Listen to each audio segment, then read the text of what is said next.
Hello guys, मेरा नाम है अभिषेक और आज हम कवर कर रहे हैं हमारा बायोमैकेनिक्स का नेक्स्ट टॉपिक जो कि है मोटर यूनिट। ठीक है, तो पहले हम समझते हैं कि मोटर यूनिट होता क्या है। तो मोटर यूनिट मसल में वो यूनिट होता है जहां पे मोटर इनर्वेशंस जो होती है, जो मोटर नर्व सप्लाई होती है वहां पे इनर्वेट कर रही होती है मसल में, उस पर्टिकुलर यूनिट को हम मोटर यूनिट कहते हैं। ठीक है, तो जो अल्फा मोटर न्यूरॉन्स होते हैं और उसके अलावा बाकी जो नर्व इनर्वेशंस होती है वो मोटर सिग्नल भेजते हैं from spinal cord towards the muscle. ठीक है, तो जिस जगह पे वो इनोवेट कर रही है मसल में, उस पर्टिकुलर यूनिट को हम मोटर यूनिट कहते हैं। और मोटर यूनिट इसलिए कहते हैं क्योंकि वो मोटर एक्शन करवा रही है उस पर्टिकुलर मसल से। तो basically it consist of alpha motor neurons and all the innovating fibres. और ये क्या करता है? It stimulates the muscle fibre and initiates contractile process. ठीक है, तो मसल फाइबर को स्टिमुलेट कर रहा है एंड कॉन्ट्रैक्शन जो है वो इनिशिएट कर रहा है। अब ये हम देख रहे हैं कि ये क्रॉस सेक्शन है स्पाइनल कॉर्ड का। यहाँ पे हम देखते हैं कि एंटीरियरली दो वेंट्रल हॉर्न्स प्रेजेंट है और पोस्टीरियरली दो डोर्सल हॉर्न्स प्रेजेंट है। तो वेंट्रल हॉर्न्स जो होते हैं वो हमारा बेसिकली रिलेटेड होते हैं मोटर एक्शन के लिए, और जो वेंट्रल हॉर्न्स होते हैं वो रिलेटेड होते हैं सेंसरी एक्शंस के लिए। तो यहाँ पे हम ये भी कह सकते हैं कि जो डिसेंडिंग ट्रैक्ट्स होते हैं, मतलब वो ट्रैक्ट्स है, वो नर्व फाइबर्स जो कि ब्रेन से डाउनवर्ड्स आ रहे हैं, डिसेंड कर रहे हैं टुवर्ड्स द स्पाइनल कॉर्ड, और वो एग्जिट कर रहे होते हैं फ्रॉम वेंट्रल हॉर्न। ठीक है, वेंट्रल हॉर्न से निकलते हैं टुवर्ड्स द वेंट्रल रूट। वो हमारे इफरेंट फाइबर्स होते हैं और इनका काम होता है मोटर एक्शन। ठीक है, तो जो वेंट्रल हॉर्न्स की तरफ जो डिसेंडिंग ट्रैक्ट के फाइबर्स आते हैं और वेंट्रल रूट से एग्जिट करते हैं, तो इसको हम इफरेंट फाइबर्स बोलते हैं। E for exit, E for efferent. ठीक है, तो इसको हम इफरेंट फाइबर्स बोलते हैं और ये मोटर एक्शन करवाते हैं टुवर्ड्स द मसल। ठीक है, तो मसल से मोटर एक्शन करवाते हैं। इसका अपोजिट दूसरे होते हैं एफरेंट फाइबर्स, जो कि मसल से जा रहे होते हैं टुवर्ड्स द वेंट्रल हॉर्न और फिर ऊपर सेरेब्रल कॉर्टेक्स की तरफ। उनको हम एफरेंट फाइबर्स बोलते हैं, जो कि सेंसरी इंफॉर्मेशन मसल से टुवर्ड्स द ब्रेन लेकर जाता है, और वो पार्ट होता है असेंडिंग ट्रैक्ट का। तो अभी हम सिर्फ मोटर ट्रैक्ट के बारे में समझ रहे हैं। तो बेसिकली जो एफरेंट फाइबर है, ठीक है, तो it is the motor nerve axon. तो ये मोटर नर्व जो है ये हमारी वेंट्रल हॉर्न से निकल रही है और वेंट्रल रूट के through and going towards the muscle. ठीक है, और मसल में इनोवेट कर रही है, और यहाँ पे इन इनर्वेशंस को हम बोल रहे हैं मोटर यूनिट।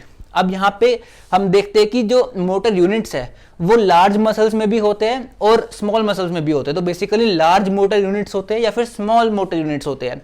तो it can be large and it can supply may contain as few as 1000 muscle fibres. ठीक है, तो ये मोटर यूनिट्स 1000 मसल फाइबर्स तक को भी इनोवेट कर सकते हैं या फिर as few as 3 muscle fibres. ठीक है, तो इतने बड़े मोटर फाइबर्स, मोटर यूनिट्स हो सकते हैं कि जो कि 1000 मसल फाइबर्स को भी सप्लाई कर सके, या फिर इतने छोटे मोटर यूनिट्स होते हैं जो कि as few as 3 muscle fibres को भी सप्लाई करते हैं। अब हम कुछ पॉइंट्स देखते हैं मोटर यूनिट्स के बारे में। ठीक है, तो many motor units firing asynchronously and repeatedly, मतलब कि एक पर्टिकुलर मसल में अगर हम देखें तो अलग अलग मोटर फाइबर्स, मोटर यूनिट्स जो है वो एसिंक्रोनसली फायर करते हैं। मतलब ऐसा नहीं है कि एक पर्टिकुलर मसल में सारे मोटर यूनिट्स एक साथ फायर नहीं करेंगे, सारे मोटर यूनिट्स अलग अलग टाइम पे फायर करते हैं। ठीक है, तो मतलब सिंक्रोनसली नहीं करते, एसिंक्रोनसली, मतलब अलग अलग टाइम पे अलग अलग मोटर फाइबर जो है वो फायर करेगा। ठीक है, एंड रिपीटेडली, मतलब एक पर्टिकुलर मसल कॉन्ट्रैक्शन के लिए repeated firing of motor units होगा। ठीक है, ताकि जो मोटर यूनिट्स है वो बार बार फायर करेंगे ताकि एक पर्टिकुलर मसल कॉन्ट्रैक्शन प्रोड्यूस हो सके।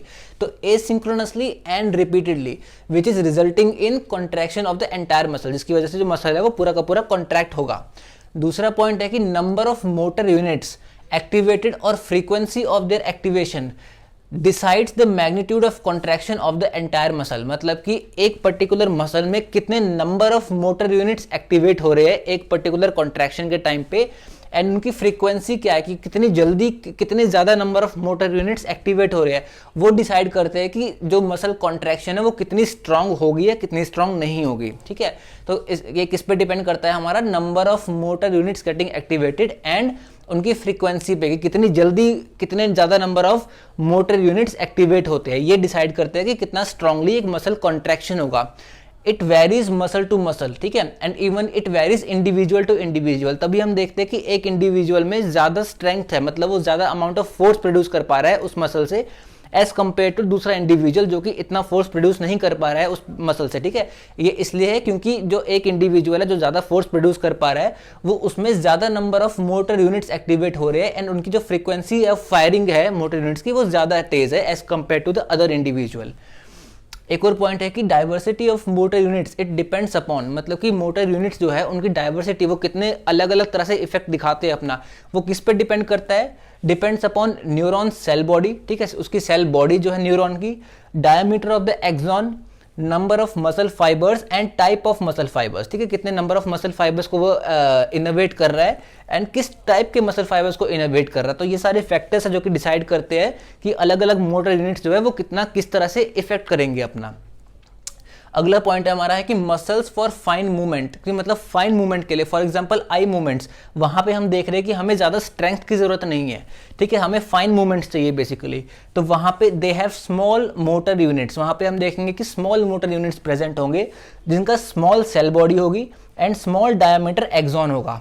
इसका कॉन्ट्ररी अपोजिट क्या होगा, muscles for large increment of force and large movements, मतलब कि लार्ज मूवमेंट्स के लिए जो बड़ी मसल्स होगी, स्ट्रॉन्ग मसल्स होगी, तो वहां पे obviously they will have large motor units and उसके अलावा they will be having large cell body and large diameter axons. हम देखते हैं रिक्रूटमेंट ऑफ मोटर यूनिट्स, मतलब कि मोटर यूनिट्स किस वे में रिक्रूट होते हैं फिर किस तरह एक्टिवेट होते हैं, ठीक है। तो during an isometric muscle action, मतलब फॉर एग्जांपल अगर हम आइसोमेट्रिक मसल एक्शन की बात करें उस टाइम पे motor units with small cell body and less motor fibres are recruited first, मतलब कि एक एक्शन के टाइम पे जब एक्शन पोटेंशियल डेवलप हुआ तो उस टाइम पे सबसे पहले जो वो मोटर यूनिट्स या फिर वो नर्व इनोवेशन जहाँ पे स्मॉल सेल बॉडीज है एंड जहाँ पे less number of motor fibres है, ठीक है, वो पहले रिक्रूट होते हैं। And then depending upon the demand कि कितना डिमांड इंक्रीज हो रहा है उस पर्टिकुलर मसल से फॉर मसल कॉन्ट्रैक्शन, उसके बाद फिर लार्ज मोटर यूनिट्स जो है वो रिक्रूट होना शुरू होते हैं। मतलब हम देखते हैं कि पहले मसल कॉन्ट्रैक्शन के स्टार्टिंग में स्मॉल मोटर यूनिट्स और जिनकी सेल बॉडी स्मॉल है and less number of motor fibres है वो रिक्रूट पहले होते हैं। एंड जैसे डिमांड इंक्रीज होती है मसल कॉन्ट्रैक्शन की तब हम देखते हैं कि लार्ज मोटर यूनिट्स जो है वो रिक्रूट होना शुरू होते हैं। ऐसा क्यों होता है, ऐसा इसलिए होता है ताकि एनर्जी कंजर्वेशन हो सके, ठीक है।